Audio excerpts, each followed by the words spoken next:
15 ساڵ دو 11 سپتامبر قانوندانەران بە جددی بڕیاریاندا ڕێگا بەو سکاڵانەی دژی لایەنی بیانی بدەن کە پشتیوانیان لە تێرۆریزم لە سەرخاچی ئەمریکادا کرد. ئەو بەرنووسە لەلایەن ئەو کەسانەوە هەوڵی بۆ درا کە لە 11 سپتامبردا کەسانیان لەدەستدا. ئەو بنەماڵانە هەرگیز ناتوانن ئازیزانیان ببیننەوە، بەڵام شیاوی دادوەری و بەرپاکردنی دادگان. قانونی دادوەری لە دژی پشتیوانانی تیرۆریزم پامێکی بەهێز بۆ کەسانی پشتیوانی هێرشەکان تیرۆریزم بۆ سەرخاچی ئەمریکا دەنێرێت کە حکوومەتەکانی بیانیش دەگرنەوە، ئەوانەی وەڵامی ئەو قوربانیانە و سزای ئەو مەرگ و وێرانیە بدەنەوە کە هۆکاری بوون.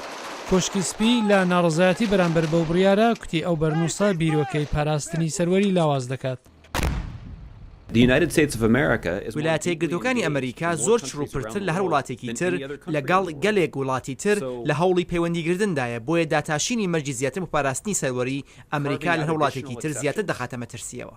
بەڵام گەلێک لە هاوپەیمانانی باڵای سەرۆک لە کۆنگرێس لەگەڵ ناوبرا هاوڕان نەبوون. مەترسی پارێزگاری تاوانکارانی تیرۆریزم لە بەرامبەر دادوەریدا مەترسی ئەوە زیاتر دەکات کە چۆن وڵاتانی تر ڕەنگە وەڵامی ئەو بەرنووسە بدەنەوە کە لە بەرژەوەندی ئەمریکادا نەبێت.